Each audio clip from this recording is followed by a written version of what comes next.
حضور ارشاد فرماتے من نفس عن مومن کربۃ من کرب الدنیا نفس اللہ عنہ کربۃ من کرب یوم القیامہ،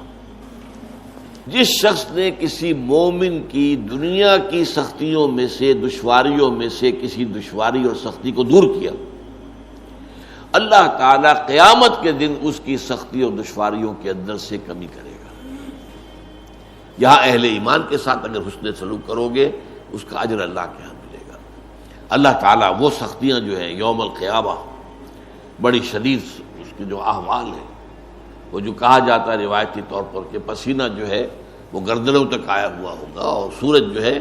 وہ سوا نیزے پر ہوگا، یہ چیزیں جو ہیں بات کو سمجھانے کے لیے ہیں۔ بہرحال اس وقت کی سختیوں کو اللہ تعالیٰ جو ہے آسان کر دے گا اپنے اس بندے کے لیے جو مسلمان بھائی کی، جس نے کسی سختی کو اور کسی تنگی کو اور کسی مشکل کو رفع کیا ہو۔ وَمَنْ يَسَّرَ عَلَى مُعْسِرٍ يَسَّرَهُ اللَّهُ عَلَيْهِ فِي الدُّنْيَا وَالْآخِرَةِ، اور جس نے آسانی پیدا کی کسی ایسے شخص پر، کسی ایسے مسلمان پر جو کسی مشکل میں ہے، تنگی میں ہے، مصیبت میں ہے، تنگ دستی بھی ہو سکتی ہے، تو اگر آپ کے اختیار میں ہے کہ آپ اس کی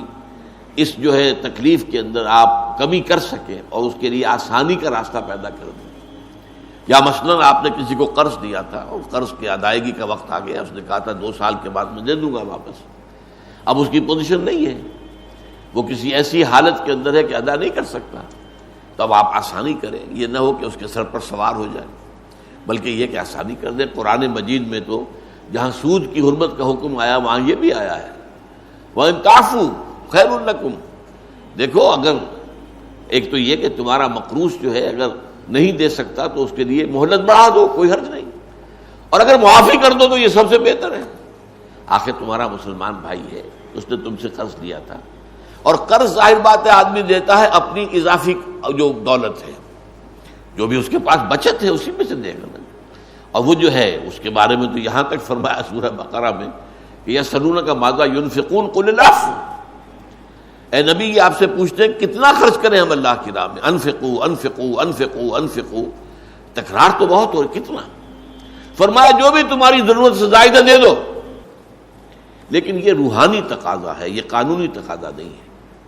قانونی تقاضا بعض لوگوں نے اس کو قانونی بنا دیا اور اس رائے پر پہنچ گیا، ان میں حضرت ابو ذر غفاری رضی اللہ تعالیٰ عنہ جیسے جلیل القدر صحابی بھی تھے، کہ کوئی سونا چاندی اپنے پاس رکھنا مطلقاً حرام نہیں، یہ ان کے اندر چونکہ انتہائی زہد تھا تو اس کا یہ مظاہرہ ہوا،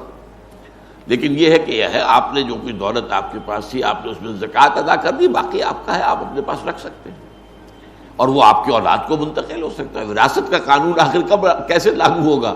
اگر اپنے پاس کچھ رکھنا ہی نہیں ہے تو وراثت کس کی ہوگی؟ تو قانون کا معاملہ اور ہے۔ میرا اس پر کتاب چاہے بہت اہم، اسلام کا معاشی نظام، کہ وہ 2 نظام ہیں اسلام کے معاشی، ایک ہے روحانی لیول کے اوپر،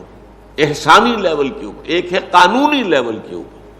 قانونی لیول پر آپ نے جو کمایا حلال سے کمایا، حرام سے نہیں کمایا، اور اگر ایک وہ آگے بڑھ گیا نصاب سے تو زکوٰۃ دے دی، اب قانونی طور پر باقی تمہارا ہے۔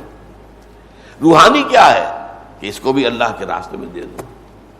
یسألونک ماذا ينفقون قل العفو۔ تو اگر تمہارا کوئی مقروض ہے اور وہ سختی میں ہے، ادا نہیں کر سکتا، تو پہلی بات تو یہ کہ اسے مہلت دے دو، آسانی کر دو۔ وَمَنْ يَسَّرَ عَلَى مُعْسِرٍ، اور اگر اس سے بھی آگے جیسا کہ میں نے بتایا سورہ بقرہ میں آیا ہے، اگر معافی کر دو تو تمہارے لیے بہت ہی بہتر ہے، بہت بڑی کمائی، بہت بڑی نیکی بن جائے گی۔ یسر اللہ علیہ فی الدنیا والآخرہ، تو جو شخص اپنے کسی مومن بھائی کی کسی تنگی کو، سختی کو نرمی میں بدلے گا